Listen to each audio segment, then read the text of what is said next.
race one of the 2025 Prosecco DOC UK round.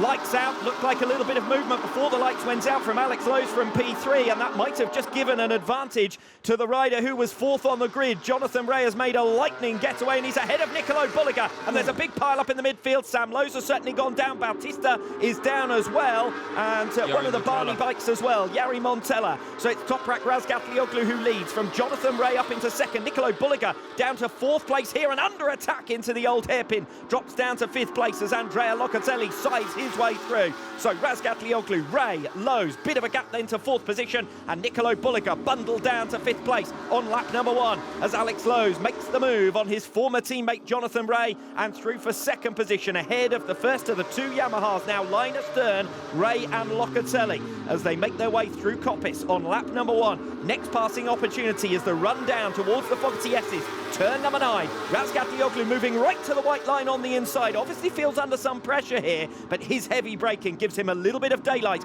over the hard attacking Alex Lowe's, who's already through on Jonathan Ray and is giving Razgatlioglu a really good run for his money. Heavy braking zone once again now into turn 11. That's where Razgatlioglu has his bread and butter, but he's not getting the bike stopped easily, and Alex Lowe's was almost alongside him there. Jonathan Ray waiting in the wings as well. We saw in yesterday's sessions the Toprak was struggling to get the bike stopped and turned, and obviously with the full fuel load, maybe just taking a bit of time to build into this one, but Lowe's looks really good. He was creeping on the line though, and we'll see if that has an impact for him, but really good opening lap for him.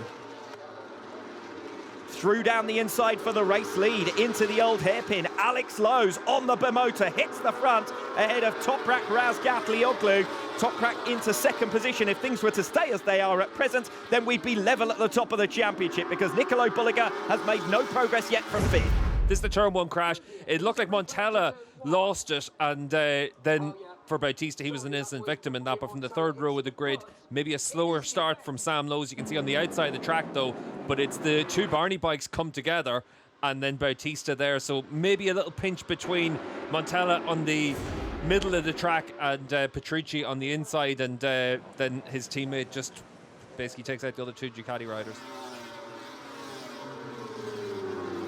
Start of lap number 3 through turn 1, and Alex Lowe's will have the opportunity to break away. Gives Jonathan Ray a little bit of hope as well. He's trying to fend off his teammate Andrea Locatelli. You can see that daylight has opened up now behind Alex Lowe's, 7/10 of a second. The race is for third position. Locatelli through the old hairpin. I said at the top of the programme, he loves that turn 4. He's through on Jonathan Ray, and Ray's incisive to get back across the path of Nicolo Bulega. And the two Yamahas still third and fourth places, but it's now Andrea Locatelli ahead of Jonathan Ray, and Bulega now starting to build up some momentum. Yeah, and for Bulega, obviously with that harder tyre, it's going to come back to him as the race progresses, but the Yamahas are always good with that soft tyre. Watch Bulega off Coppice here on lap number 3. He will tuck in behind Jonathan Ray and have an opportunity down the inside into the Fogarty S's. Who's latest on the brakes in towards turn 9? Ray tries to turn in, but Bulega is already alongside him, and that's one place gained by Nicolo Bulega. He's back up into fourth. Oh, down goes Alex Lowe's from the race lead, and it's a big one as well.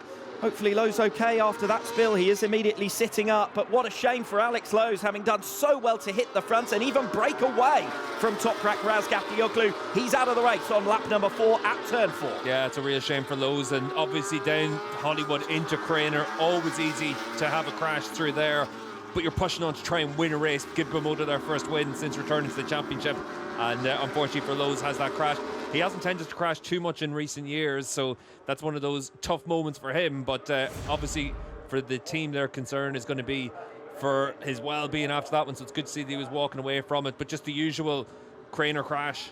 Yes, and the latest member of the Craner Club, but real shame for Alex Lowe's because of the great position he was in at the time of the spill, looking in control of proceedings ahead of Toprak Razgatlioglu, who's now inherited a race lead. Will Ray move to defend? No, he takes the standard racing line, but Scott Redding is moving to the inside, and that's a pass on Dominic Egerter, through now for 6th position. Best we've seen for some time for Scott Redding. There is the move from Andrea Locatelli, through for a provisional podium place. Second time he's had to pass his teammate Jonathan Ray. Second time he's got through into the podium position. Danilo Petrucci has come through on Jonathan Ray. So that's him up into 4th place. And now we'll see what pace Petrucci has got, because Locatelli is starting to escape away on lap number 8. Redding's out there on the X tyre as well, so the only other Ducati rider on the soft tyre. And we'll see if that gives him an advantage whenever he's trying to come through in Jonathan Rea as well. This is the move down in towards turn 4, the typical move. But again, you get to see that's where Rea's vulnerable. He's been overtaken 3 times into that corner. Yeah, part of it obviously is that Andrea Locatelli has always been particularly strong through there.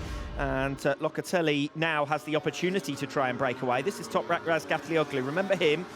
He could be your championship leader by the end of this weekend. He's certainly hoping to pull back 5 points on Nicolo Bulega here. Bulega's got to play the long game. Only a 3rd race distance still, with 15 and a bit laps still to go.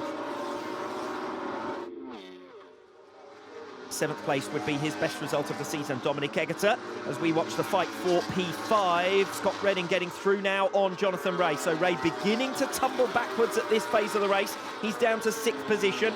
He'll try to recover against Scott Redding. This is Axel Bassani. Looks as though he's come to grief at Redgate at the start of lap 9. Rea trying to respond then. Battle for P5, but Redding knows he needs to clear Rea and get off after Danilo Petrucci and Andrea Locatelli, with a place on the podium still on offer.